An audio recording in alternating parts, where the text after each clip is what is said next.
Hello everyone. UPPCS और RRB के exam को लेकर प्रीलिम बूस्टर सीरीज के तहत आज का हमारे यहाँ पर 7वां सेट जो है वो सामान्य अध्ययन से रिलेटेड है। आज यहाँ पर हिस्ट्री और पॉलिटी से रिलेटेड कुछ महत्वपूर्ण प्रश्नों को जो कि बार बार आपके परीक्षा में प्रश्न के रूप में पूछे जाते हैं, इनकी संभावना यहाँ पर बनी रहती है, उनको लेकर यहाँ पर डिस्कस करने वाले हैं। तो चलिए देखते हैं आज के सेशन में कौन कौन से यहाँ पे इंपॉर्टेंट क्वेश्चन हैं। देखिए, रिवीजन करने का सबसे बेहतर तरीका है आपको एग्जाम से पहले यहाँ पे ज़्यादा से ज़्यादा प्रैक्टिस सेट लगाएं।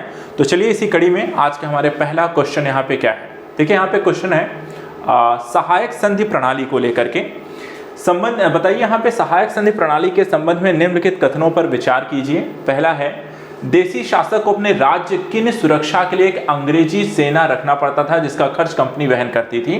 दूसरा यहाँ पे कथन है, देसी राज्यों से एक ब्रिटिश रेजिमेंट रखना पड़ता था।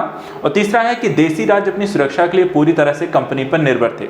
तो सहायक संधि प्रणाली के अंतर्गत तीन जो यहाँ पे कथन लिखे हुए आपको बताना है इसमें से आपको कौन सा कथन जो है वो सही है। केवल एक, केवल दो, सभी तीन या कोई भी नहीं। तो आपको बताना है इसमें से कौन कौन से कथन सही हैं। एक सही है कि दो सही है कि तीन सही है कि उसमें से कोई भी नहीं सही है। इस क्वेश्चन का आंसर यहाँ पे देखिए, आधुनिक इतिहास जब आप यहाँ पर पढ़ते हैं तो वहाँ पर आप देखते हैं कि सहायक संधि प्रणाली के माध्यम से काफ़ी सारे राज्यों को यहाँ पर अंग्रेजी शासन में के अंतर्गत या अंग्रेजी साम्राज्य में यहाँ पर शामिल किया जा रहा था और उसमें एक सहायक संधि प्रणाली इसके तहत से लागू की गई थी।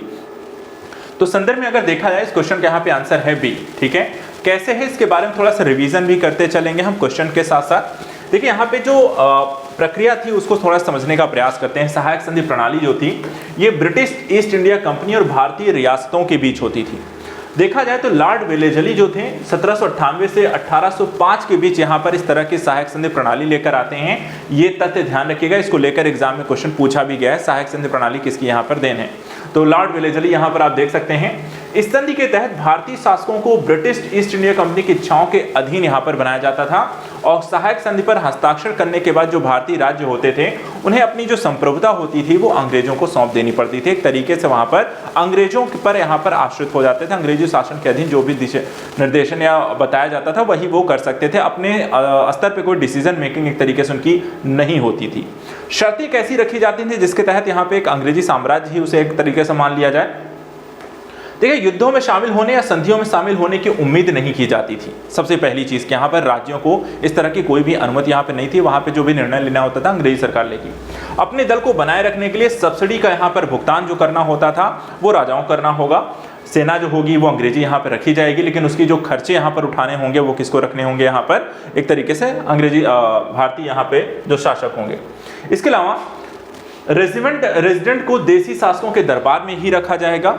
और सहायक संधि प्रणाली के तहत यदि कोई भी भारतीय शासक अंग्रेजों के साथ सहायक संधि करता है तो उसे अपने क्षेत्र में ब्रिटिश सेना रखना स्वीकार करना होगा, उसे ब्रिटिश सेना का खर्च भी यहाँ पर वहन करना होगा। तो एक तरीके से यहाँ पर देखा जाए तो कथन एक जो यहाँ पे सही नहीं है, लेकिन दूसरा और तीसरा यहाँ पे सही हो जाएगा, यानी केवल दो यहाँ पर आपको सही है, आंसर हो जाएगा बी।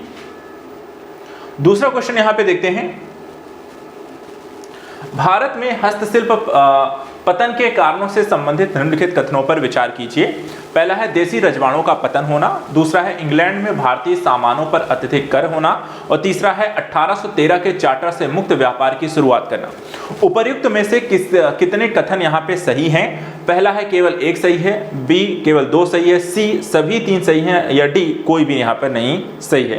तो ये बताइए, भारत में हस्तशिल्प के पतन का कारण अंग्रेजों के शासन के दौरान यहाँ पर क्या रहा? किस तरीके से भारतीय यहाँ पर आप कह सकते हैं हस्तशिल्प उद्योग को यहाँ पे खत्म किया गया, या उसके पीछे के यहाँ पे कौन कौन से कारण आपको इसमें देखने को मिलते हैं? ए, बी, सी, डी, यहाँ पर तीन कथन आपको दिए गए हैं। चलिए देखते हैं इस क्वेश्चन का यहाँ पे आंसर क्या था। देखिए, यहाँ पर इसका आंसर सी है और क्यों है तो वहां पर इसके तीनों ही कथनों को यहाँ पर एक बार समझने का प्रयास करते हैं। देखिए, भारत में हस्तशिल्प पतन के यहाँ पे जो कारण उनको ध्यान रखिएगा। ये क्वेश्चन हो सकता है आपसे एग्जाम में पूछे जाए, जैसे कि देसी रजवाड़ों के पतन इन उद्योगों के सबसे बड़े जो खरीदार हुआ करते थे। धीरे धीरे देखा जाए तो अंग्रेज साम्राज्य के विस्तार के साथ देसी रियासतों को खत्म किया गया और ब्रिटिशों का यहाँ पर उस पर अधिकार हो गया। दूसरा, यहाँ पर इंग्लैंड में भारतीय सामानों पर अत्यधिक कर लगाया जाता है, जिसके कारण यहाँ के सामान जो होते हैं तो बहुत महंगे हो जाते हैं। वर्तमान समय में आप जैसे देखें कि दूसरे देशों के उत्पादों को आप हतोत्साहित करने के लिए क्या करते हैं, ज़्यादा से ज़्यादा टैक्स लगा देते हैं और टैक्स लगाने से क्या होता है, वो सामान आपके यहाँ के बाजार में बहुत महंगे होते हैं, इसलिए वहाँ पर प्रतिस्पर्धा नहीं कर पाते। ठीक ऐसा ही भारतीय उत्पादों के साथ किया गया अंग्रेजों के द्वारा। और वर्ष 1813 के चार्टर से मुक्त व्यापार की जो शुरुआत कारण अंग्रेज व्यापारियों का भारत में बड़े पैमाने पर आगमन होना शुरू हो गया। भारत में बड़े सामानों खरीद के लिए नहीं बल्कि इंग्लैंड में बने सामानों को यहाँ पर बेचने के लिए। और इस तरीके से देखा जाए तो यहाँ पर तीनों ही कारण आपको सही हैं, इसलिए आंसर हो जाएगा सी। अगला क्वेश्चन, निम्नलिखित में से कौन भारत में उपनिवेशवाद के आर्थिक आलोचक थे? पहला है दादा भाई नौरोजी, बी है जी सुब्रमण्यम अय्यर और सी है आर.सी. दत्त। नीचे दिए कूट का प्रयोग कर सही उत्तर को चुनिए। ए है केवल 1, बी है केवल 1 और 2, सी है केवल 2 और 3, डी है 1, 2 और 3। तो ये बताइए भारत में उपनिवेशवाद के आर्थिक आलोचक किन्हें कहा जाता है? इस संदर्भ में यहाँ पे जो देखा जाए तो एक ब्रेन ड्रेन की जिस तरह की आज वर्तमान हम बात करते हैं, कुछ वैसा ही एक सिस्टम यहाँ पर आपको देने को मिला। जो भारतीय उत्पाद हुआ करते थे उनको किस तरीके से हतोत्साहित किया गया, किस तरीके से भारतीय संपदा इत्यादि को देखा जाए सो करके ब्रिटेन को यहाँ पर अमीर बनाया गया, और एक तरीके से इस चीज़ को लेकर जो आर्थिक स्थिति या कह सकते हैं नीति अपनाई गई थी अंग्रेजों के द्वारा, उसको लेकर के यहाँ पर कई सारे भारतीयों ने आलोचना की है। तो उस संदर्भ में यहाँ पर इसे क्वेश्चन आपसे पूछा गया है। इसके संदर्भ में देखें, इस क्वेश्चन का आंसर होगा यहाँ पे डी, यानी कि 1, 2, 3। क्यों है तो आइए इसको थोड़ा सा समझते हैं, रिवीजन करते हैं। 1870 से अगर आप देखें 1905 के दौरान बहुत से जो भारतीय बुद्धिजीवी थे उन्होंने ब्रिटिश शासन की जो आर्थिक नीतियां थी उनका यहाँ पर विश्लेषण करते हैं, और यहाँ पर 3 महत्वपूर्ण तथ्यों पर वो ध्यान दिलाते हैं, या कह सकते हैं कि 3 लोगों के द्वारा एक महत्वपूर्ण यहाँ पर योगदान करता थे जिन्होंने इनका विश्लेषण किया, जिसमें दादा भाई नौरोजी, महागोविंद रानडे और ICS अधिकारी यहाँ पर रमेश चंद्र दत्ता थे। इन्होंने आर्थिक इतिहास के संदर्भ जो कहानी बताई है। इसके अलावा अगर हम देखें GV जोशी हैं, जी सुब्रमण्यम अय्यर हैं, गोपाल कृष्ण गोखले हैं, पृथ्वीचंद्र राय हैं, और अनेक राजनीतिक कार्यकर्ता पत्रकारों ने तत्कालीन जो अर्थव्यवस्था है उसका विश्लेषण किया। और साथ ही साथ यहाँ पर देखा जाए तो वो इस निष्कर्ष पर यहाँ पे पहुँचते हैं कि भारतीय के आर्थिक विकास के रास्ते में जो सबसे बड़ी बाधा थी वो उपनिवेशवाद थी। अंग्रेजों के द्वारा भारत से कच्चे माल को ले जाते थे, वहाँ उसे बनाते थे ब्रिटेन में ले जाकर उससे बड़े उत्पाद, और उसको लेकर वापस यहाँ पर भारत में यहाँ पर बेचा जाता था। और इस तरीके से एक तरह के भारतीय उत्पादों को हतोत्साहित किया जाता था। जो उत्पाद उन्हें चाहिए था उन्हीं की खेती कराई जाती थी, और इस तरीके से एक तरीके भारत की अर्थव्यवस्था का दोहन करके ब्रिटेन को यहाँ पर जो शक्तिशाली और आर्थिक विकास के पथ पर आगे बढ़ाया गया, उसको लेकर के कहीं ना कहीं ये कहानी आपको ज़्यादा एक स्पष्ट इसमें दिखाई देती है। अगला क्वेश्चन, निम्नलिखित युग्मों पर विचार कीजिए। स्ट्रेची आयोग लॉर्ड लिटन, लायन commission Elgin, McDonald commission Curzon, प्रथम औद्योगिक आयोग चेम्सफोर्ड। उपर्युक्त में से कितने युग्म सही सुमेलित नहीं है? ए है केवल 1, बी है केवल 2, सी है सभी 3, कोई भी यहाँ पर नहीं। तो बताना है आपको, ये एक तरफ जो आयोग लिखा है दूसरी तरफ उनके यहाँ पर सदस्य हैं, यहाँ पर ये बताना है कि कौन यहाँ पे सही सुमेलित है। युग्म बताना है कौन कौन से, सॉरी यहाँ पे कितने युग्म सही सुमेलित नहीं है ये आपको बताना है। तो ABCD में से यहाँ पर इसका ऑप्शन क्वेश्चन नंबर 4। देखिए इस क्वेश्चन का यहाँ पे आंसर है ए, केवल एक यहाँ पर जो है वो सही सुमेलित नहीं है। उसके संदर्भ में यहाँ पर आप देखते हैं, देखिए स्ट्रेची आयोग का जो गठन किया गया था वो अकाल से संबंधित है और उससे एक सुझाव देने के संदर्भ में इसको गठित किया गया। और यहाँ पर देखा है तो लॉर्ड लिटन ने यहाँ पर इसका गठन किया था, जबकि लायन कमीशन का जो गठन है वो यहाँ पर लॉर्ड एल्गिन के द्वारा किया गया। अकाल से संबंधित सुझाव देने के लिए यहाँ पे किया गया। मैकडोनाल्ड जो कमीशन था उसने लॉर्ड कर्जन ने यहाँ पे उसका गठन किया, और प्रथम औद्योगिक आयोग का जो गठन किया था वो लॉर्ड हार्डिंग द्वितीय ने वर्ष 1921 में किया था। अतः युग्म 1, 2, 3 यहाँ पर सही सुमेलित हैं, जबकि युग्म 4 यहाँ पे सही सुमेलित आपका नहीं है। तो केवल एक यहाँ पे सही सुमेलित नहीं था। चलिए अगला क्वेश्चन देखते हैं। निम्नलिखित में से किससे या किन से भारत में अंग्रेजी शिक्षा की नींव पड़ी? ठीक है, 1813 का चार्टर एक्ट, दूसरा है general committee of public instruction 1823, या तीसरा प्राच्यविद एवं आंग्लविद विवाद। नीचे दिए कूट का प्रयोग कर सही उत्तर को चुनना है। ए है केवल 1 और 2, बी है केवल 2, सी है 1 और 3, और डी है 1, 2, 3। तो ये क्वेश्चन नंबर 5 का यहाँ पे आंसर दीजिए कि अंग्रेजी शिक्षा की नींव, इन 3 यहाँ पे जो यहाँ पर ऑप्शन दिए इनमें से किसके द्वारा यहाँ पर पढ़ती हुई दिखाई देती है? क्वेश्चन नंबर 5 का आंसर बताएं। देखिए यहाँ पे प्राच्य विद एवं आंग्लविद का विवाद है, जो कि मेंस की परीक्षा में भी यहाँ पे इसको लेकर के पूछा गया है, और कई बार यहाँ पे प्री ओरिएंटेड क्वेश्चन भी इस पे आया हुआ है। तो ये क्वेश्चन जो है शिक्षा से रिलेटेड जो कॉन्सेप्ट रहा है, ये 1-2 क्वेश्चन आपको हर साल नहीं तो हर दूसरे साल जरूर यहाँ पर बनते हैं। तो इस टॉपिक को अच्छे से जब भी पढ़ें तो जरूर देखें। देखिए इस क्वेश्चन का यहाँ पे आंसर है डी, यानी कि 1, 2, 3। क्यों है उसके संदर्भ में थोड़ा सा पढ़ते हैं, रिविजन कर लेते हैं। देखिए ईस्ट इंडिया कंपनी जो है ओरिएंटल शिक्षा की यहाँ पे एक प्रचलित प्रणाली को हतोत्साहित किया और पश्चिमी शिक्षा और अंग्रेजी भाषा को यहाँ पर आपको बढ़ावा देती है। इसके संदर्भ में 1813 के चार्टर अधिनियम भारत में शिक्षा के प्रसार के लिए प्रतिवर्ष करीब 1 लाख रुपए खर्च करने के प्रावधान को यहाँ पे अपनाया गया था। 1823 में देखें general committee of public instruction का यहाँ पर इसके लिए गठन किया गया, जिसकी जिम्मेदारी ये थी कि शिक्षा के लिए जो 1 लाख रुपए यहाँ पर देने की बात की गई थी। समिति में 10 यूरोपीय सदस्य शामिल थे और इसके बाद गवर्नर जनरल लॉर्ड विलियम के कैवेंडिश वेंटिक के शासनकाल में 7 मार्च 1835 को लॉर्ड मैकाले के प्रस्ताव में यहाँ पर इसे स्वीकार कर भारत में अंग्रेजी शिक्षा को यहाँ पर देखा जाए उच्च शिक्षा का यहाँ पर माध्यम मान लिया गया। भारत में देखा आंग्ल शिक्षा के समर्थकों के नेतृत्व में मुनरो एवं एल्फिंस्टन, जबकि एच.डी. प्रिंसेस और प्राच्य शिक्षा के समर्थकों के नेतृत्व करता रहे हैं। तो इसको यहाँ पे ध्यान रखिएगा। अगला क्वेश्चन, चतुर्थ बौद्ध संगीत के संबंध में निम्नलिखित कथनों पर विचार कीजिए। ठीक है, इसका आयोजन कुषाण शासक कनिष्क के राज्यकाल में वैशाली में किया गया।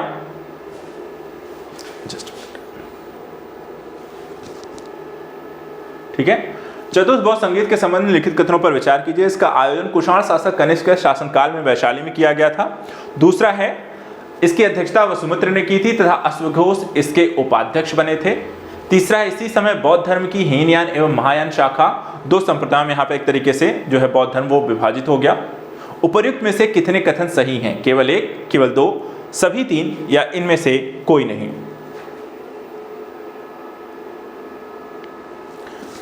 देखिए यहाँ पे बौद्ध धर्म एक ऐसा टॉपिक है हिस्ट्री में जिसको लेकर के आपके परीक्षा में कोई ना कोई क्वेश्चन आपको हर वर्ष यहाँ पर पूछा जाता है। इसलिए बौद्ध धर्म के बारे में जब भी आप पढ़ें इसके एक शॉर्ट नोट्स हमेशा बना कर रखें और हर एक टॉपिक चाहे वो बुद्ध से रिलेटेड हो और बुद्ध के कह सकते हैं बौद्ध धर्म संबंधित आर्ट एंड कल्चर रिलेटेड हो या बौद्ध कह सकते हैं कि धर्म के प्रसार को लेकर के जो भी विस्तार स्थितियां आपको देखने को मिलती हैं या इस तरह की जो बौद्ध संगीति हैं चारों, यहाँ पर इनको लेकर के कोई ना कोई क्वेश्चन यहाँ पे बनता ही है। तो इसको लेकर हमेशा ध्यान रखें, ये इंपॉर्टेंट टॉपिक है, इसको ज़रूर यहाँ पर रिविजन करें।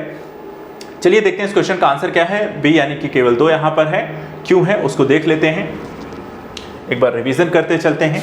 देखिए महात्मा बुद्ध जो हैं परिनिर्वाण के अल्प समय के पश्चात ही उनके उपदेशों को देखा जाए तो संग्रहित करने और उनका पाठ करने आदि के संदर्भ में यहाँ पर एक उद्देश्य के तहत संगीति प्रथा यहाँ पर आपको चल पड़ी, जिसमें देखा जाए प्रथम, द्वितीय, तृतीय और चतुर्थ 4 यहाँ पर बौद्ध संगीत का आयोजन किया जाता है। धम्म संगीत यहाँ पर इसे कहा गया। बौद्ध परंपरा के अनुसार परिनिर्वाण के बाद राजगृह में देखा गया प्रथम बौद्ध संगीत का यहाँ पर आयोजन किया गया। दूसरी जो बौद्ध संगीत का आयोजन किया गया वो कहाँ किया गया? वैशाली में। महावंश के अनुसार इस समय जो है मगध के जो राजा थे वो हुआ करते थे काला शोक। तीसरी जो बौद्ध संगीत हुई वह अशोक के संरक्षण में यहाँ पे पाटलिपुत्र में आयोजित की गई और साथ ही साथ जो चतुर्थ बौद्ध संगीत का आयोजन किया गया ये कुषाण के शासनकाल यानी जिसे हम कनिष्क कहते हैं, कुषाण वंश के शासक यहाँ पे कनिष्क के शासनकाल में यहाँ पे कश्मीर के कुंडल वन में यहाँ पर हुई थी, ना कि यहाँ पर पाटलिपुत्र में था। कथन एक यहाँ पे सही नहीं है।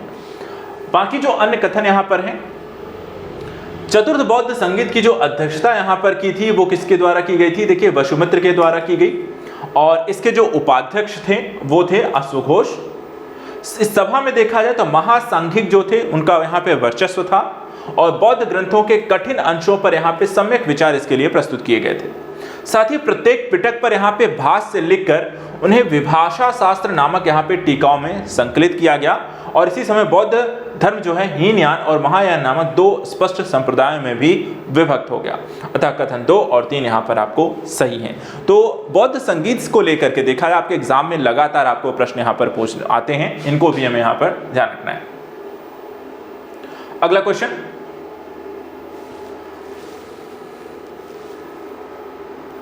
प्राचीन भारतीय इतिहास के संदर्भ में निम्नलिखित युग्मों पर विचार कीजिए। ठीक है, एक तरफ यहाँ पे साहित्यिक कृति दी गई है, दूसरी तरफ यहाँ पे रचनाकार दिए गए हैं, जैसे कि मिलिंद पन्हा, नागसेन, मालविकाग्निमित्रम, कालिदास, मृच्छकटिकम, विशाखदत्त और देवी चंद्रगुप्तम, हर्षवर्धन। उपर्युक्त युग्मों में कितने सही सुमेलित हैं आपको बताना है। केवल 1, केवल 2, केवल 3, सभी 4, यानी कि 1 सही है या 2 सही है या 3 सही है या चारों यहाँ पर आपको सही है, ये आपको बताना है। ऑप्शन है A, B, C, D। किसकी साहित्यिक कृति किसके द्वारा लिखी गई है? रचनाकार और पुस्तकें, चाहे वो प्राचीन भारत को लेकर हों, मध्यकालीन भारत हो या आधुनिक भारत हो, यहाँ पर ये क्वेश्चन एक टॉपिक है जो रचनाकार और साहित्यिक कृतियों को लेकर के आपके एग्जाम में बनता है। ये भी एक टॉपिक है जिसको यहाँ पर आपको हमेशा एक कहते हैं इंपॉर्टेंट पॉइंट्स के तौर पे रिवीजन करके जरूर जाना चाहिए एग्जाम में। आइए यहाँ पे देखते हैं इस क्वेश्चन का आंसर क्या है। देखिए आंसर है यहाँ पे बी है, और इसके संदर्भ में कुछ टॉपिक्स को हम इसमें जो पुस्तकों के नाम हैं उनको लेकर के थोड़ा सा समझते हैं। सबसे पहला मिलिंदपनह के बारे में जानते हैं। देखिए ये किस भाषा में लिखी गई है। मिलिंदपनह जो है पाली भाषा में लिखी गई है, एक बौद्ध ग्रंथ है। इसकी जो रचना हुई है वो लगभग 100 ईसा पूर्व हुई है। इसकी जो रचना की गई है यहाँ पर देखें तो बौद्ध भिक्षु नागसेन तथा भारतीय यूनानी शासक मिलिंदपनह के बीच हुए वार्तालाप का इसमें वर्णन किया गया है, अतः देखा जाए तो यहाँ पर एक सही सुमेलित है। दूसरा जो था मालविकाग्निमित्रम। मालविकाग्निमित्रम देखा जाए तो 5 अंकों का एक नाटक है, जिसमें यहाँ पे देखा जाए तो अग्निमित्र और मालविका की यहाँ पे प्रणय कथा का वर्णन किया गया है। और अग्निमित्र जो है वो शुंग शासक थे और पुष्यमित्र शुंग का यहाँ पे पुत्र था। और मालविकाग्निमित्रम देखा जाए तो ये रचनाकार इसके थे कालिदास, इसलिए यहाँ पर आपका दूसरा भी सही है। तीसरा है मृच्छकटिकम। यहाँ पे देखा जाए एक संस्कृत ग्रंथ है, और इस ग्रंथ के जो रचनाकार हैं वो महाराजा यहाँ पर आपके शूद्रक हैं। शूद्रक के द्वारा रचित इस नाटक में गुप्तकालीन सांस्कृतिक इतिहास की जानकारी मिलती है, अतः देखा जाए यहाँ पे युग्म जो है 3 आपका सही सुमेलित नहीं है। और लास्ट यानी कि जो चौथा है देवी चंद्रगुप्तम।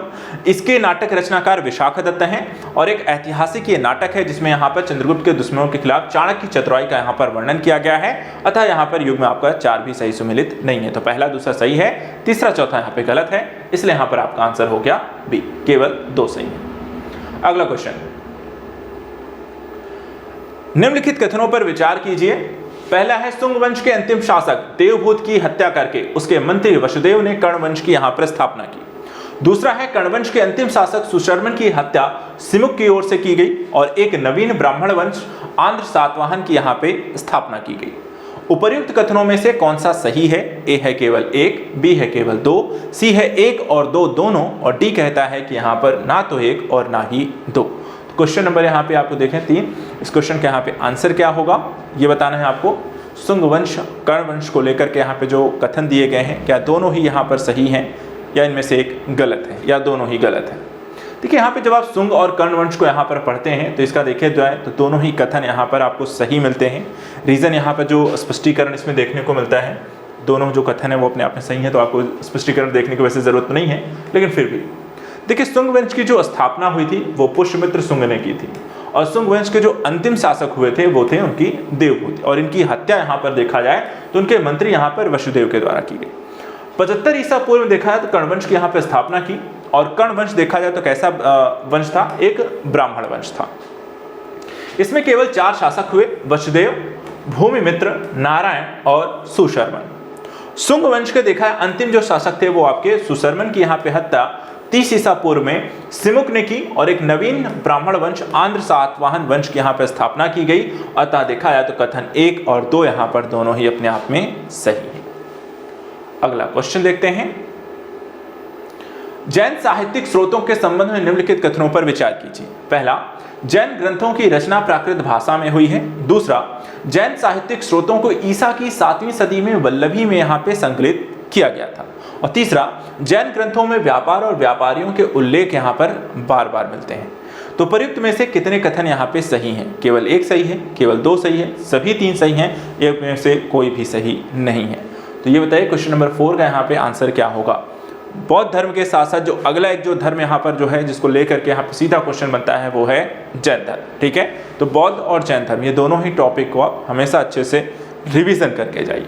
जैसे यहाँ पर आज हम जैन के साहित्यिक स्रोतों को लेकर के, या अगर ऐसा कोई क्वेश्चन आपके समक्ष आता है तो यहाँ पर देखिए रिवीजन हम कर लेते हैं, थोड़ा सा समझ लेते हैं। आंसर देखिए इसका होगा उत्तर ए होगा।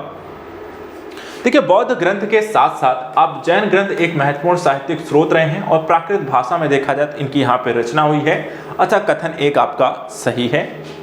जैन साहित्यिक स्रोतों को लेकर के अगर हम देखें, ईसा की 7वीं सदी में नहीं बल्कि यहाँ पर आपको 6ठी सदी में गुजरात के वल्लभी में यहाँ पर देखा जाए तो अंतिम रूप से संकलित किया गया था, इसलिए कथन दूसरा आपका सही नहीं। जैन ग्रंथों के अनेक ऐसे अंश हैं जिनके आधार पर हमें महावीर कालीन बिहार और पूर्वी उत्तर प्रदेश के राजनीतिक, इतिहास के पुनर्निर्माण में सहायता प्राप्त होती है। इस ग्रंथ में व्यापार और व्यापारियों से भी संबंधित उल्लेख यहाँ पर बार बार मिलते हैं। अतः कथन 3 यहाँ पर आपका सही है। तो पहला सही है, तीसरा सही है, सिर्फ दूसरा यहाँ पर गलत है। अगला क्वेश्चन, निम्नलिखित में से किस चोलकालीन रचना को 5वें वेद की संज्ञा दी गई है? ठीक है, तमिल रामायण, तिक्कना या फिर कन्नड़ काव्य या तिरुमुरई। तो यहाँ पर ये बताइए क्वेश्चन नंबर 5 के यहाँ पे आंसर क्या होगा? चोलकालीन रचना को 5वें वेद की संज्ञा कौन सी है यहाँ पर? A, B, C या D में से?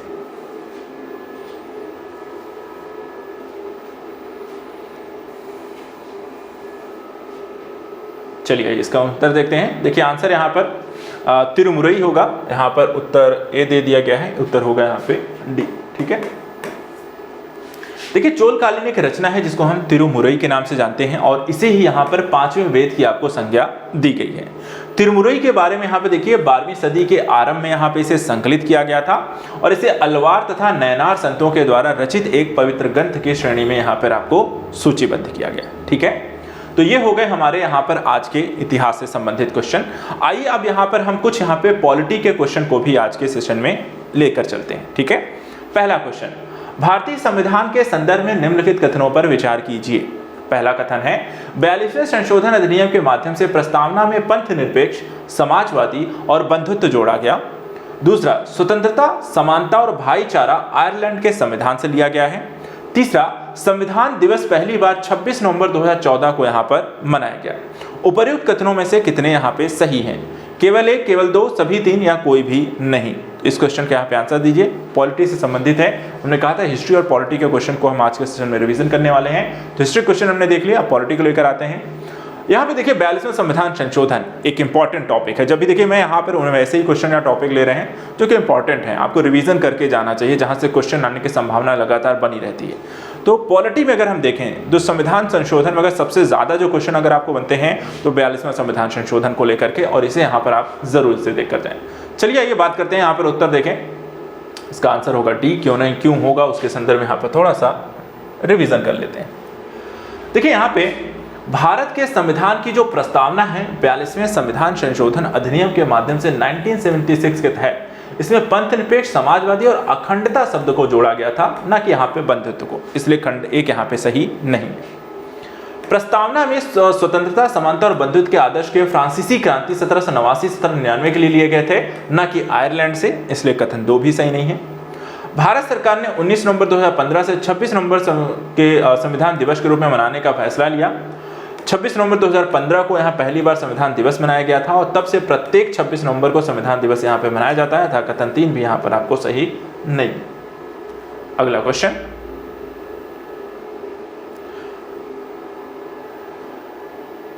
निम्नलिखित युग्मों पर विचार कीजिए। सिक्किम 1962, झारखंड 2000, नागालैंड 1975 और तेलंगाना 2014। उपर्युक्त युग्मों में से कितने सही सुमेलित हैं? केवल एक युग्म, केवल 2 युग्म, केवल 3 युग्म या सभी 4 युग्म सही सुमेलित हैं? तो कौन सा राज्य यहाँ पर कब भारत का अंग बनता है या फिर उसका विभाजन होकर नए राज्य के रूप में आपको आता है, ये इससे संबंधित यहाँ पर उसके सामने सन दिया गया है और राज्य के नाम दिए गए हैं। A, B, C, D यहाँ पर इसका आंसर देना है, कौन सा इसका राइट आंसर होगा। अगर हम देखें यहाँ पे सिक्किम से लेकर के तेलंगाना के संदर्भ में, तो यहाँ पर आपको 20 का आंसर है। केवल 2 युग्म यहाँ पे सही सुमेलित हैं। कैसे? तो उसके संदर्भ में यहाँ पर इस कथन को ध्यान रखिएगा, सन और ईयर यहाँ पे हमेशा ध्यान रखिएगा इसको लेकर के। सबसे पहले सिक्किम का जो गठन हुआ था 16 मई 1975 को हुआ था और इसी दिन सिक्किम जो है भारतीय गणराज्य का 22वां यहाँ पे राज्य बना। ठीक है, बिहार पुनर्गठन अधिनियम के द्वारा झारखंड का गठन 15 नवंबर 2000 को हुआ और 15 नवंबर को महान भगवान बिरसा मुंडा की यहाँ पर देखा महान यहाँ पे नेता देखा है, भगवान बिरसा मुंडा की यहाँ पे जयंती भी मनाई जाती है। साथ ही साथ देखा जाए तो नागालैंड जो है का गठन 1 दिसंबर 1963 को हुआ था। भारतीय राष्ट्रपति सर्वपल्ली राधाकृष्णन ने यहाँ पे कोहिमा में नागालैंड राज्य का उद्घाटन किया और तेलंगाना का गठन देखा जाए तो 2 जून 2014 को हुआ। इसलिए 2 यहाँ पर आपको सही सुमेलित हैं, 2 यहाँ पे गलत, तो आंसर हो गया केवल 2 यानी कि बी आंसर। अगला क्वेश्चन, को वारंटों के संदर्भ में निम्नलिखित कथनों पर विचार कीजिए। पहला, या किसी सार्वजनिक पद पर किसी व्यक्ति के दावे की वैधता की जांच के लिए अदालत के द्वारा जारी किया जाता है। और दूसरा, इसकी मांग केवल पीड़ित व्यक्ति ही नहीं बल्कि कोई भी इच्छुक व्यक्ति कर सकता है। उपर्युक्त दिए गए कथनों में से इसमें कौन सा सही है? केवल एक, केवल दो, एक और दो दोनों, ना तो एक और ना ही दो। तो बताइए यहाँ पे को वारंटो के संदर्भ में यहाँ पे कौन सा कथन सही है? पहला, दूसरा, या दोनों ही नहीं?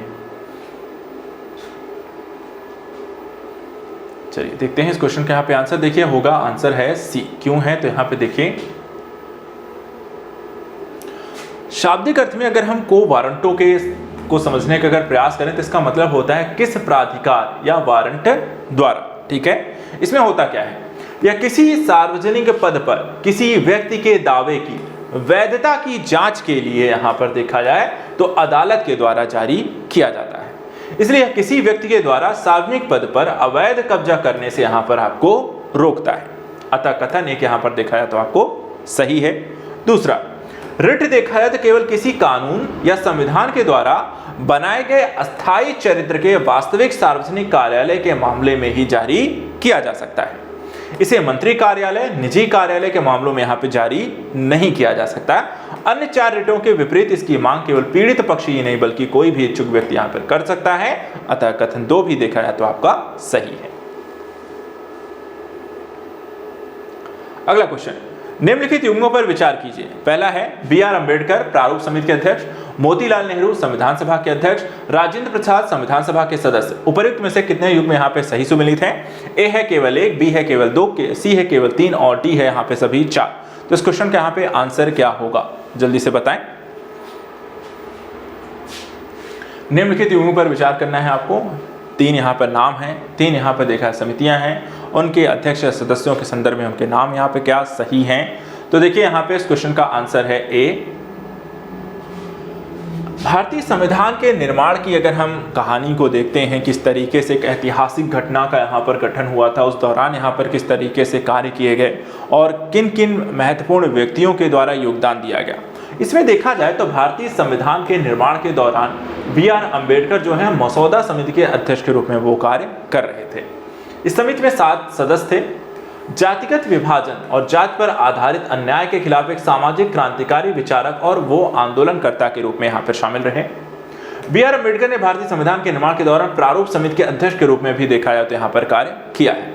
समिति में देखा जाए तो आपको 7 सदस्य थे और सामाजिक क्रांतिकारी विचारक और जाति विभाजन आधारित असमानताओं के खिलाफ यहाँ पर आंदोलनकारी थे। इसलिए कथन 1 आपको इसमें सही है। अब आता है यहाँ पर दूसरा है, जैसे डॉक्टर राजेंद्र प्रसाद के बारे में। तो भारत की संविधान सभा के अध्यक्ष थे यहाँ पर और संविधान का मसौदा तैयार करने उसे अपनाने के लिए संविधान सभा का यहाँ पर गठन किया गया था। जो पहली बैठक यहाँ पर देखा है संविधान सभा की 9 दिसंबर 1946 को हुई थी, जिन्हें चंपारण सत्याग्रह उनकी भूमिका के लिए भी जाना जाता है और भारत के पहले राष्ट्रपति भी यहाँ पर ये बनते हैं। अतः दूसरा जो युग्म है यहाँ पर आपको सही सुमेलित नहीं है। भारत की संविधान सभा के 389 सदस्य, जिनमें 292 जो है प्रांतों के प्रतिनिधि, 93 रियासतों के प्रतिनिधि और मुख्य यहाँ पर अन्य व्यक्ति इसमें आपको शामिल रहे हैं। और इसी में देखा जाए मोतीलाल जो नेहरू थे वो भारतीय राष्ट्रीय कांग्रेस के एक महत्वपूर्ण नेता थे और अन्य कांग्रेस नेताओं के साथ उन्होंने 1928 में भारत के लिए एक संविधान तैयार यहाँ पे किया था। तीसरा युग्म भी यहाँ पर आपको सही सुमेलित नहीं है, सिर्फ पहला सही है, बाकी 2 गलत है। अगला क्वेश्चन, निम्नलिखित में से किसने कहा कि प्रस्तावना संविधान का पहचान पत्र है? A. K M. Munshi, B. N.A. Palkhivala, C. M. Hidayatullah या डी. Sir Ernest Barker. तो संविधान कि यहाँ पे पहचान पत्र की यहाँ पे जो संज्ञा दी गई है क्या प्रस्तावना को, ये किसने यहाँ पर कहा है, ये आपको बताना है ए, बी, सी, डी में से। देखिए प्रस्तावना को संविधान की आत्मा जैसे यहाँ पर शब्द भी यहाँ पर इसके लिए यूज़ किए जाते हैं। कई अलग अलग तरीके से प्रस्तावना की जो इम्पोर्टेंस रही है उसको दर्शाने के लिए यहाँ पर इस तरीके के शब्दों का प्रयोग किया गया है। तो क्या यहाँ पे प्रस्तावना देखा जाए तो क्या यह सही है? तो देखा जाए तो उत्तर है इसका बी है। ठीक है, किसके द्वारा यहाँ पर ये यूज़ किया गया? देखिए यहाँ पे प्रस्तावना जो है वो मौलिक राजनीतिक, नैतिक, धार्मिक मान्यताओं, दर्शन को समाहित करती है और एक तरीके से संविधान की नींव की स्थापना जो है वो प्रस्तावना पर है। संविधान सभा के ऊंचे लक्ष्यों और आकांक्षाओं के साथ साथ संविधान के निर्माणकर्ताओं की आशाओं और सपनों का भी इसे प्रतीक माना जाता है। देखा जाए के.एम. जो मुंशी थे वो प्रारूप समिति के सदस्य थे और उनके अनुसार प्रस्तावना हमारे संप्रभु लोकतांत्रिक गणराज्य की यहाँ पर एक कुंडली है। वहीं प्रख्यात न्यायविद संवैधानिक विशेषज्ञ N.A. पालकीवाला ने प्रस्तावना को संविधान का यहाँ पर पहचान पत्र दिया, जो कि आपको इससे क्वेश्चन पूछा गया था, उसका आंसर क्या है? N.A. पालखीवाला। वही भारत के पूर्व मुख्य न्यायाधीश M. हिदायतुल्लाह ने प्रस्तावनाहारा संविधान की यहाँ पर आत्मा कहा है, और प्रतिष्ठित अंग्रेजी राजनीतिक वैज्ञानिक सर अर्नेस्ट बार्कर ने प्रस्तावना को संविधान का मुख्य यहाँ पर नोट बताया है। संविधान सभा के अन्य सदस्य पंडित ठाकुर दास भार्गव ने प्रस्तावना संविधान सभा की यहाँ पे आत्मा कहा है। तो इस तरीके से कई लोगों ने यहाँ पे प्रस्तावना की इंपॉर्टेंस के संदर्भ अपने अपने यहाँ पे वक्तव्य दिए हैं, जो कि यहाँ पर काफी बार यहाँ पर एज ए क्वेश्चन के रूप में आपसे एग्जाम में पूछ लिए जाते हैं, इनको ध्यान रखना है। अगला क्वेश्चन, निम्नलिखित राष्ट्रपतियों पर विचार कीजिए। पहला है वाराहगिरी वेंकटगिरी, डॉक्टर फखरुद्दीन अली अहमद, B.D. जत्ती कार्यवाहक, नीलम संजीव रेड्डी। उपर्युक्त राष्ट्रपतियों का जो कालक्रम है उनके हिसाब से आप बताना है इसका आंसर यहाँ पे क्या होगा, ठीक है। पहला है ए है 1 2 4 3, बी है 1 2 3 4, सी है 2 1 3 4 और डी है यहाँ पर आपको देखा जाए तो 2 3 1 4। तो इस क्वेश्चन का यहाँ पे आंसर क्या होगा ये बताना है।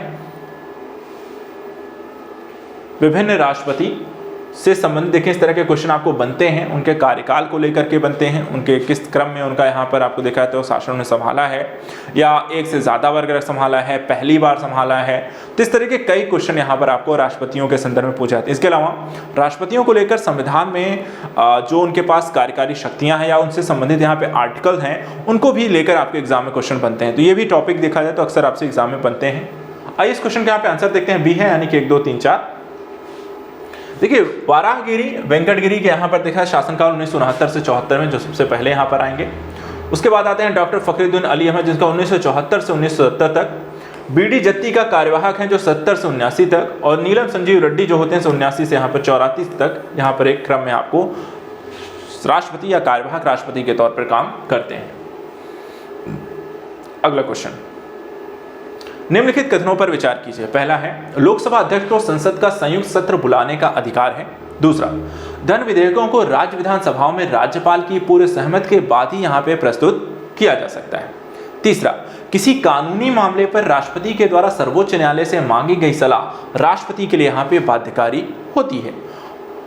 उपर्युक्त में से कितने कथन यहाँ पर आपको सही हैं? केवल 1, केवल 2, तीनों सही हैं या इनमें से कोई नहीं सही है? तो यहाँ पर बताइए क्वेश्चन नंबर है यहाँ पर नेक्स्ट दूसरे का आंसर इसमें से क्या होगा। ये जो टॉपिक जैसे धन विधेयक को लेकर के, वित्त विधेयक को लेकर के कई बार काफ़ी कंफ्यूजिंग हो जाता है और कई बार इसको लेकर के क्वेश्चन आता है कि धन विधेयक क्या होगा, वित्त विधेयक क्या होगा, कैसे निर्धारित किया जाता है, बेसिक इसमें डिफरेंस क्या होते हैं, ठीक है। और मल्टीपल टाइम देखा जाए ये कोई टॉपिक है जो कि एग्जाम में आपसे पूछा गया है। तो हमेशा अगर पढ़ रहे हैं तो धन विधेयक और वित्त विधेयक का जो मुद्दा आता है इसको हमेशा रिवाइज करके जाइए, कोई भी कंफ्यूजन यहाँ पर ना रखें, क्योंकि ये क्वेश्चन अगर आता है तो आपको इसको टिक करके आना। और ये मल्टीपल टाइम पूछा गया, इससे बार बार आता है, इसको लेकर इसका ध्यान रखना है। आंसर देखिए डी है, कोई भी नहीं, क्यों? और आइए इसको लेकर आंसर है, रिवीजन देख लेते हैं। देखिए राष्ट्रपति को संसद का संयुक्त सत्र बुलाने का यहाँ पे अधिकार है, जबकि संयुक्त सत्र की अध्यक्षता राष्ट्रपति नहीं करता है, वो कौन करेगा? हमेशा लोकसभा अध्यक्ष करता है। अतः कथन 1 देखा जाए तो यहाँ पे सही नहीं है। दूसरा, राज्य के राज्यपाल की पूर्व सहमति के बाद ही राज्य विधानसभा में धन विधेयक यहाँ पे पेश किया जा सकता है और धन विधेयक विधान परिषद में पेश नहीं किया जा सकता। अतः कथन 2 भी यहाँ पर आपका सही है। राष्ट्रपति कानून संबंधित मामलों पर सर्वोच्च न्यायालय में अपील करते हैं और धारा 143 के तहत मांगी गई सलाह राष्ट्रपति पर बाध्यकारी नहीं है। अतः कथन 3 भी यहां पर आपको सही नहीं। अगला क्वेश्चन, निम्नलिखित पर विचार कीजिए। पहला, संसद के दोनों सदनों के निर्वाचित सदस्य। दूसरा, राज्य विधानमंडल के दोनों सदनों के निर्वाचित सदस्य। तीसरा, दिल्ली और पुडुचेरी विधानसभाओं के निर्वाचित सदस्य। उपर्युक्त में से कौन भारत के राष्ट्रपति के चुनाव में भाग लेते हैं? पहला है केवल 1 और 2, बी है 1 2 और 3, सी है 1 और 3, डी है 1 2 और 3। तो ये बताइए यहां पर राष्ट्रपति के चुनाव में कौन कौन से सदस्य यहां पर पार्टिसिपेट करते हैं, ए बी सी या डी में से? देखिए जैसे मैंने कहा राष्ट्रपति को लेकर के जो टॉपिक है आपको देखिए, उनको चुनाव को लेकर के, उनकी शक्तियों को लेकर के, उनके द्वारा रिट इत्यादि जो जारी करने के हैं, उनके वीटो से संबंधित जो उनके पास आपको शक्तियां हैं, विधेयकों को लेकर के हैं, ठीक है। तो कई जगह पर देखा राष्ट्रपति क्योंकि इंपॉर्टेंस है, उनके बिना कोई कानून नहीं बनता, कोई संशोधन नहीं होता है, कोई चीज़ यहाँ पर डेवलप नहीं होती है, इसलिए राष्ट्रपति का जो मुद्दा है वो हमेशा पढ़ के जाना है। इस क्वेश्चन में देखें आंसर होगा सी यानी कि 1 और 3, और क्यों है वहाँ पर इसको रिविजन करके इस संदर्भ में देख लेते हैं इसको। देखिए भारतीय संविधान का अनुच्छेद जो है 54 पढ़ें, वहाँ पर क्या लिखा है कि राष्ट्रपति के निर्वाचक मंडल में सदस्यों के लिए प्रावधान यहाँ पे किया गया है कि कौन कौन से उनके निर्वाचक मंडल के सदस्य होंगे, जिसमें संसद के दोनों सदनों के निर्वाचित सदस्य होंगे, राज्यों की विधानसभाओं के निर्वाचित सदस्य होंगे, यहाँ पे विधान परिषद के नहीं होंगे, और दिल्ली पुडुचेरी की विधानसभाओं के निर्वाचित सदस्य 70वें संवैधानिक संशोधन 1992 के द्वारा यहाँ पे सम्मिलित किया गया है। इस निर्वाचक मंडल में राज्यों के विधान परिषदों के सदस्य यहाँ पे शामिल नहीं होते। ठीक है,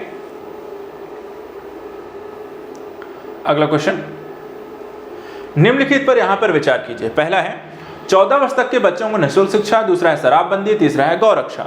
उपर्युक्त में से कौन नीति निषेध सिद्धांतों में यहां पर शामिल है? केवल 1 और 2, बी है 2 और 3, सी है 1 और 3, डी है 1, 2 और 3। तो यहां पे ये बताना है आपको निम्नलिखित पर विचार करते हुए कि कौन सा नीति निषेध सिद्धांतों के अंतर्गत आते हैं।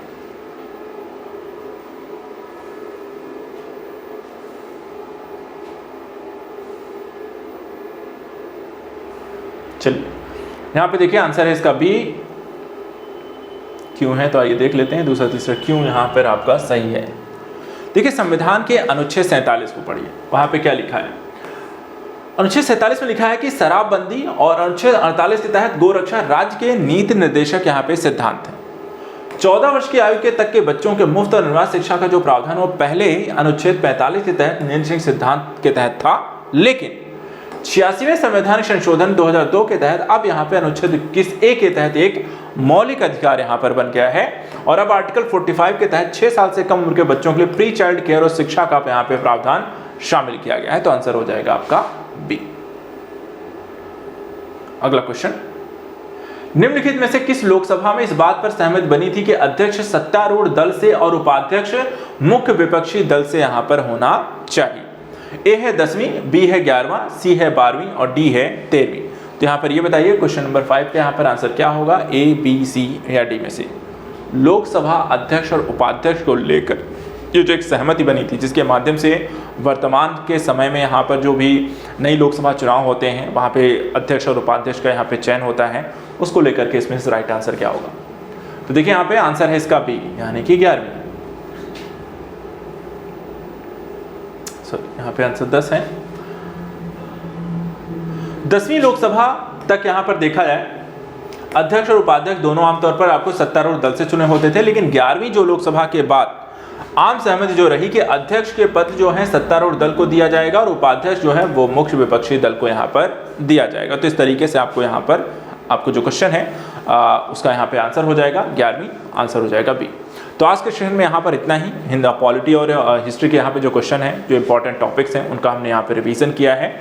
ऐसे ही यहाँ पर अलग अलग सब्जेक्ट को लेकर के इंपॉर्टेंट टॉपिक्स को लेकर रिवीजन हम करते रहेंगे। आप सभी हमारे साथ यहाँ पे जुड़े रहिए। सामान्य अध्ययन और करंट अफेयर्स के रिवीजन के लिए क्वेश्चन आंसर प्रीवियस ईयर के क्वेश्चंस को लेकर के या फिर संभावित क्वेश्चंस को लेकर के हम लगातार यहाँ पर प्रैक्टिस सेट लेकर आके रहेंगे।